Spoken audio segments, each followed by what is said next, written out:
Welcome friends to this course on understanding F-Studies drama. We are in week 6 and this is going to be lecture number 5. Today we'll discuss Arthur Adamov. Arthur Adamov, born in the year 1908, was a French playwright of Russian Jewish descent, known for his contributions to the theater of the absurd. Born in Tbilisi, Georgia, to a family of Russian origin, Adamov's early life was marked by political turmoil and displacement. He moved to France with his family as a child, where he later became involved in literary and theatrical circles of Paris. Some of his most famous plays include The Parody, The Invasion, Professor Taran, and Ping Pong. The Parody, Arthur Adamov delves into the absurdity of human relationships and the futility of existence. The narrative centers on two men, the employee and N, who are both infatuated with a girl called Lily. The employee is active and optimistic, persistently hopeful about winning Lily's affection, while N is passive and melancholic, relying on the chance encounters to see her. Despite their contrasting approaches, neither man forms a meaningful connection with her. The employee clings to the illusion of a relationship, showing up at imagined rendezvous while N passively waits in the street for her appearance. Their efforts ultimately end in a failure. The employee lands in prison, blinded but still clinging to the dreams of the future, while N is hit by a car and discarded by street cleaners. Meanwhile, Lily moves on, becoming the mistress of a journalist and his editor. Throughout the play, a chorus of two interchangeable couples represents the faceless crowd, underscoring the anonymity and unchanging nature of human existence. Time is a recurring motif in the play, highlighting characters aging without growth or resolution. Professor Taran is another very famous play by Adamov. In the play, Taran finds himself accused of indecent exposure on a beach, a charge he vehemently denies, asserting his status as a respected scholar and boasting about invitations to lecture abroad. However, his protests only entangle him in contradictions, making his innocence increasingly doubtful. At the police station, a woman addresses him as professor but mistakes him for another academic, Menard, who resembles Taran. The setting shifts to a hotel where he faces another accusation, leaving later in a seaside bathing cabin. Taran denies undressing in the cabin, a denial that ironically reinforces the original charge. The police present a notebook purportedly his, but it is mostly blank and ineligible, undermining his credibility further. Later, Taran receives a seating plan for a ship's dining room, marking his supposed place of honor. Jean, a woman connected to him, delivers a letter from Belgium, which Taran hopes will affirm his reputation. Instead, it is a rejection letter, exposing his lectures as plagiarized from Menard's work. Completely discredited and isolated, Taran hangs the blank seat plan on the wall and begins to undress, symbolically reenacting the act of indecent exposure he had denied. The moment reflects his unraveling, exposing himself as a fraud and losing all grip on his identity.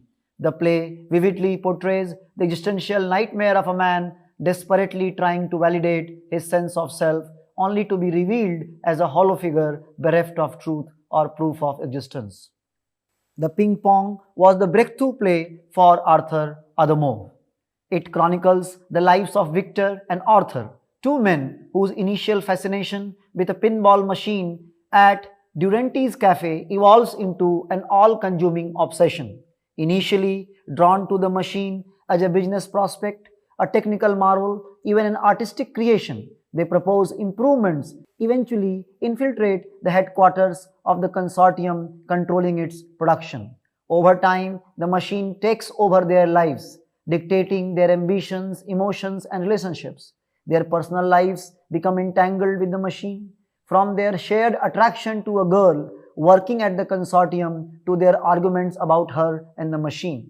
Their perception of the world narrows, shaped entirely by the success or failure of the pinball machines. As the years pass, their childhood fascination grows into a lifelong fixation, leaving them increasingly disconnected from reality. In the final scene, now elderly Victor and Arthur play a game of ping pong, a trivial pursuit mirroring the futility of their obsession. Victor collapses and dies mid game, leaving Arthur to continue alone in the empty and senseless cycle. The play serves as a poignant metaphor on the absurdity of human pursuits and the all consuming nature of obsession. This brief introduction to three major plays by Arthur Adamov will give us some idea into what kind of playwright Adamov was. Adamov's dramatic career can be divided into two phases. The early phase, where Adamov was trying to imitate the avant-garde European playwrights. In the later phase, which probably starts with ping pong, Adamov tries to be a more politically committed theatre person. Adamov's writings are reflections on the absurdity of human life. This seed of absurdity was there inside his soul. Talking about his realization of absurdity, Adamov himself has written, and I quote, "What is there? I know first of all that I am. But who am I? All I know of myself is that I suffer. And if I suffer, it is because at the origin of myself there is mutilation, there is separation. I am separated. What I am separated from, I cannot name it, but I am separated." Here you would observe that Adamov is obsessed with two very important philosophical questions. The first question is, who am I? It appears to be a Descartesian question. However, the answer that Adamov gives to this question is very different from Descartes. He seems to suggest that I suffer, therefore I am, unlike Descartes, who had proposed I think, therefore I am. Moreover, this suffering, Adamov argues, exists because of alienation of man. Adamov is uncertain from what man is alienated, whether man is alienated from the self or from the other or from the society or from the God. He cannot name it, yet he realizes that there is some kind of alienation that man experiences within, and because of this alienation, man is suffering.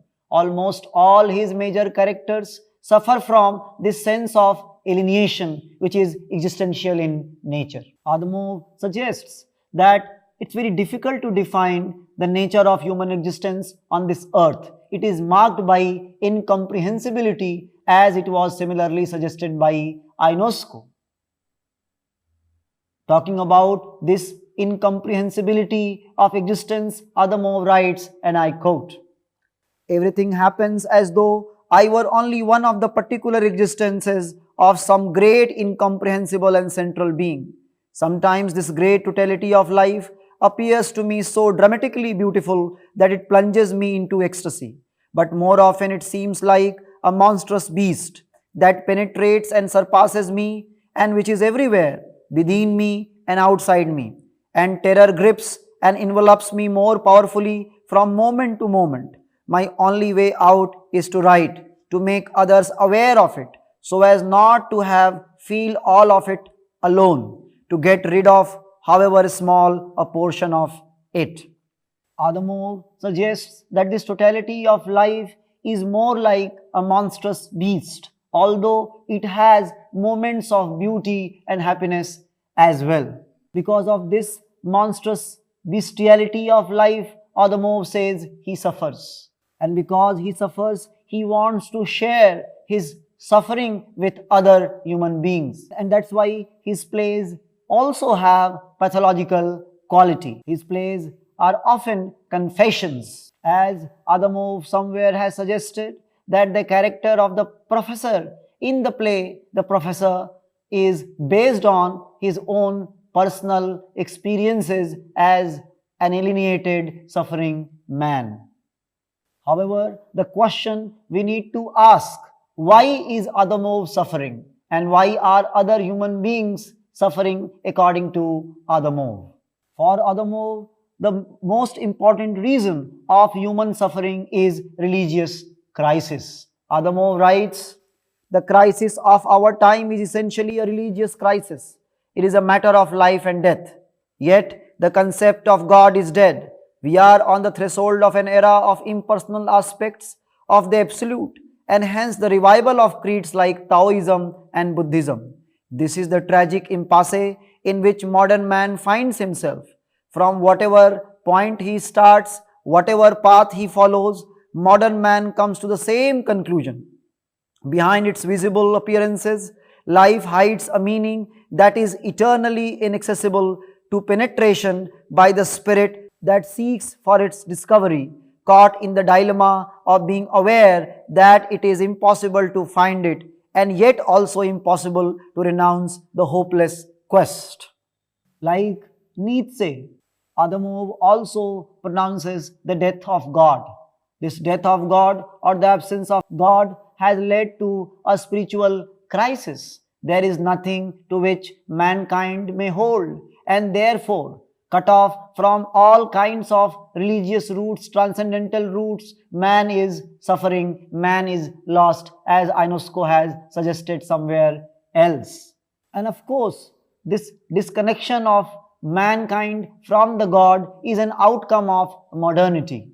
Modernity has ushered in several important changes and introduced various comforts into human life, but it has also led to alienation of man. Man has become alienated not only from others, not only from society, but also from himself. And this sense of alienation is causing deep anguish. Modern man, according to Adamov, is also aware that he cannot find out any meaning of life. Yet the problem is he cannot renounce this quest. He cannot leave this quest. Thus, modern man, according to Adamov, is a disillusioned man. And because of his disillusionment, modern man is suffering. Another crisis that Adamov suggests in the life of the modern man is the linguistic crisis.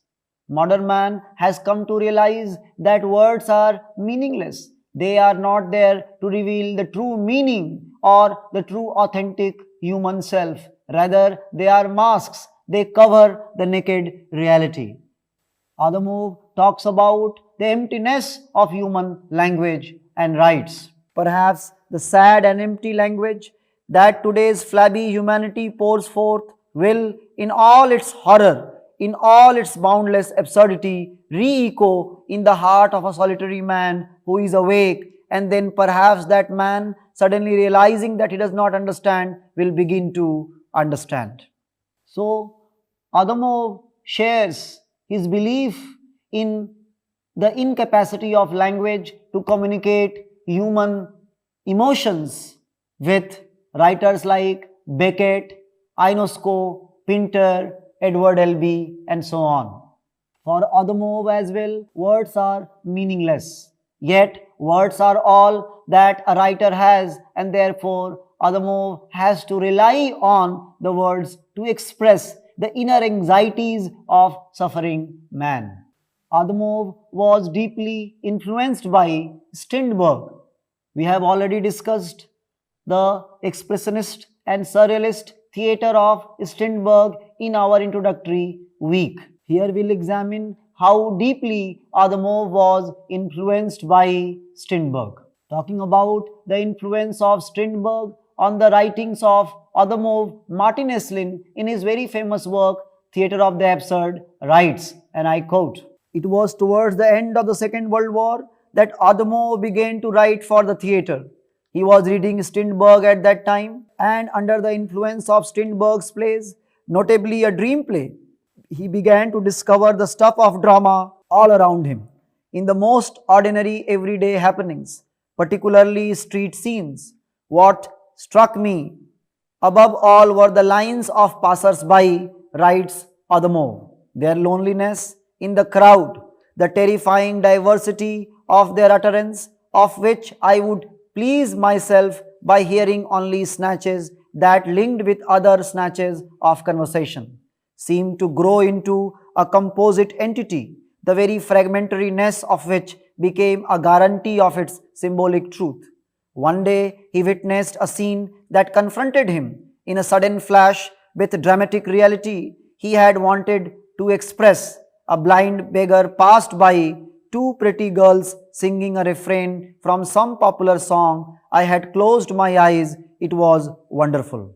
Adamov's own observation suggests that he was deeply influenced by Strindberg. Like Strindberg, he was trying to find out meaning in the situations of everyday life. Adamov himself confesses that he was influenced by Strindberg. He was trying to find out dramatic situations around him, especially in everyday life. He recounts a wonderful experience which led him to the realization of absurdity. One day he saw a blind beggar singing and begging.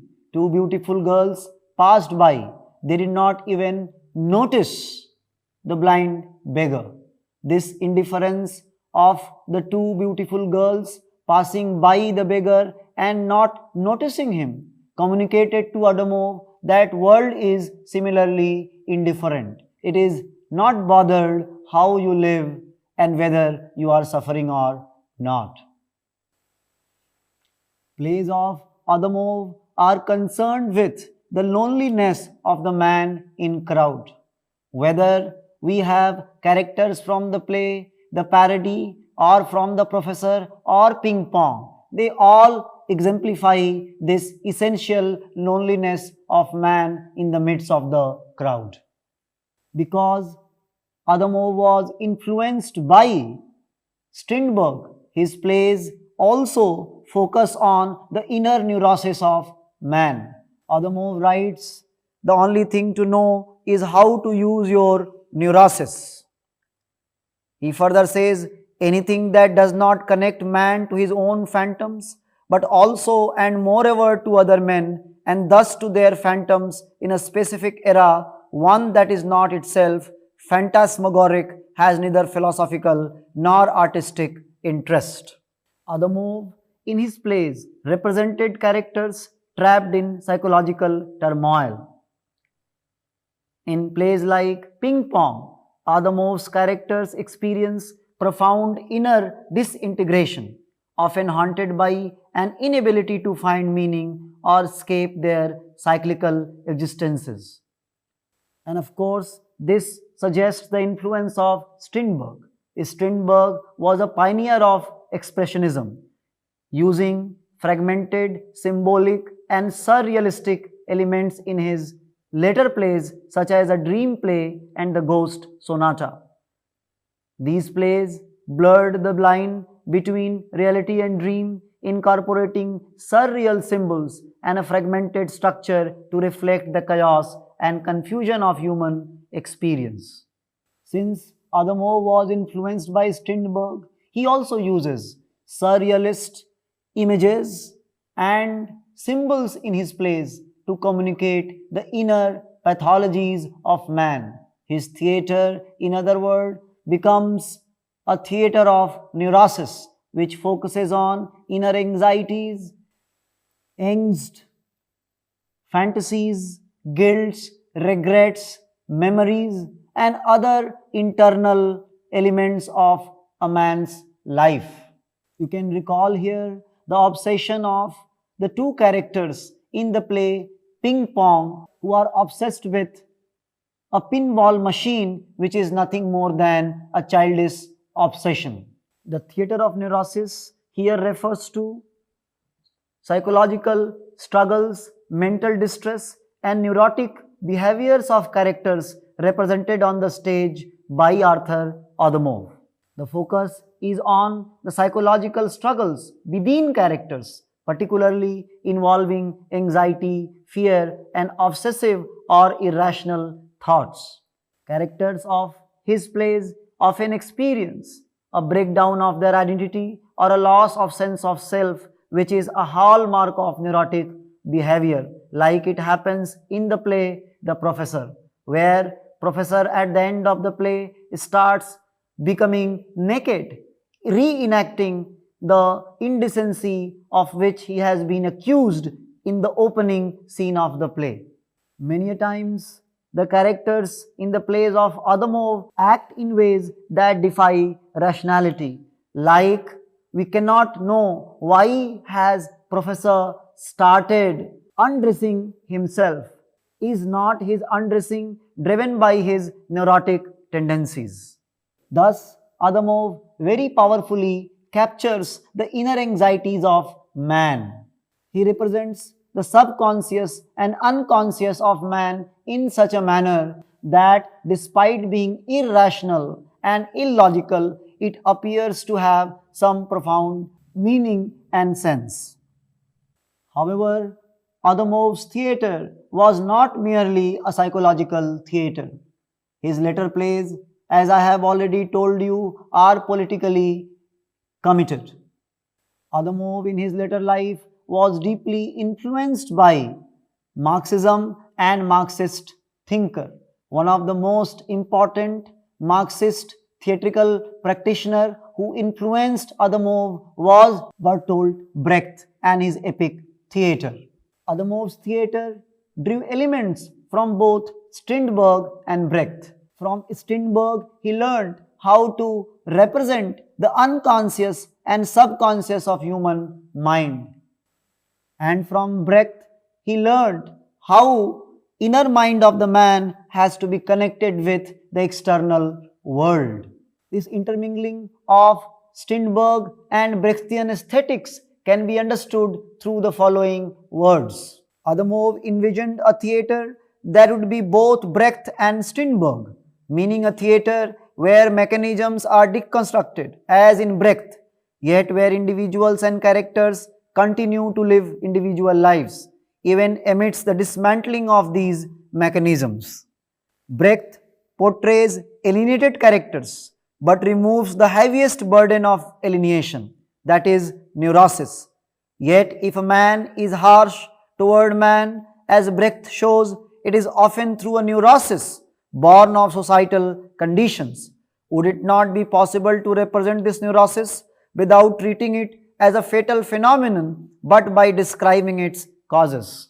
So, Adamov clearly suggests that this neurosis that an individual experiences within is because of societal pressures and cultural norms. And unless the root causes of the individual neurosis are explored, his suffering cannot be cured. Therefore, in his plays, Adamov tries to stage the inner neurosis of man, but this inner neurosis is always linked to social situations in which a man is trapped and suffering. Consequently, Adamov's theatre is both avant-garde and Marxist. It is both surrealist and political. That's all for today. We'll meet in the next class. Thank you.